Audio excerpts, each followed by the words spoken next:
Well, today is November 7th, Thursday. Hope you are doing well. A lot of changes in the world this week. We have a new president-elect. We have unified government coming up. Is the bond market liking it? Is it hating it? What's the stock market doing? We're going to look at all of that on today's video. So we're going to dive right in. Interest rates improved nicely today, y'all. We were sitting at 7.13 yesterday, according to Mortgage News Daily. Again, that's a 30-year fixed rate conforming loan. We were at 6.98 this morning. That is a nice improvement in a day. Y'all, we're going to talk about what's moved the market today.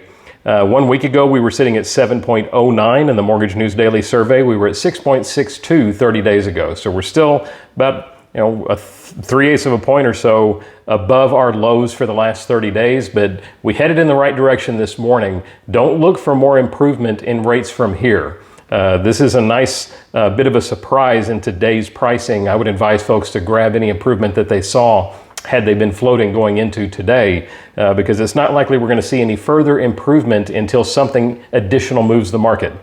Of course, what's moving the market today is the Fed did move 1/4 of a point as expected.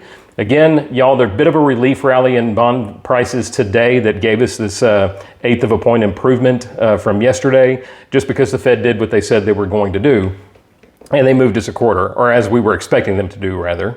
The Fed did change in their statement that they released with the announcement of the 1/4 point cut that employment and inflation goals are roughly in balance. That is a change from their prior statement from last month, which said it was heading in the right direction.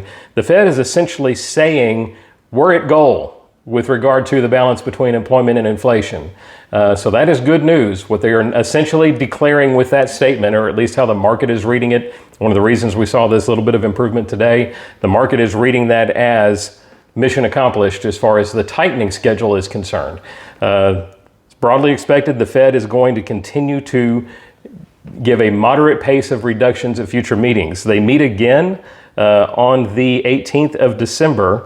The CME FedWatch tool has a 64% likelihood that the Fed will move 1/4 at that meeting. They got a 35% likelihood that the Fed will keep rates the same. It's going to be completely data dependent as to which the Fed is going to do at that next meeting. The bond market priced in a little bit of an expectation that that 1/4 is going to be there. And that's one of the reasons that we saw the drop lower in rates today. Here's what's coming up this next week that has a shot at moving rates further. Consumer price index on Wednesday, producer price index on Thursday. So those are two big reads on inflation that will give more direction to what the Fed is going to do. Started off a minute ago by saying don't look for big improvements in rates beyond here. I don't talk a lot about bond trading, y'all, and the prices of mortgage-backed securities and the trading levels that the market sets. And there's quite a bit of automated trading in these markets. But daily averages matter. The 200-day moving average is the longest backward-looking trend line for bond traders. Bonds are sitting exactly at that 200-day moving average, and they're not busting above it. So that's when I say it's going to take significant news to move the market beyond here. It's because that 200-day moving average is acting as a ceiling of resistance to any further improvement in bond prices. Remember that bond prices improving helps interest rates. As bonds get more expensive, interest rates come down. The yields paid on those bonds, rather, come down. Those are our rates. In any event, Dow is loving the unified government, y'all. They're loving some of the tax proposals as being pro-growth that the Trump administration is promising. And that's why you have seen a massive jump in the Dow this week. Dow's up 1,900 points from Monday. So it's a big 1 week improvement that has put quite a bit of pressure on the fixed income markets. Remember, they're all competing for the same investment dollars, y'all. So when you have this much money flowing into equities, it's coming at the expense of the bond market. That's why we saw interest rates trending quite a bit higher this week. We're going to have more to say about that next week, especially once these two reads on inflation come in.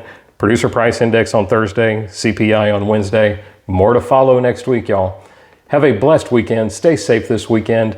Go sell a house. Send me those buyers. We'll take brilliant care of them. Guaranteed they'll be very pleased. 300 plus 5-star reviews, and we would welcome your referrals. You've got all my contact information on the screen. We will talk to you next week.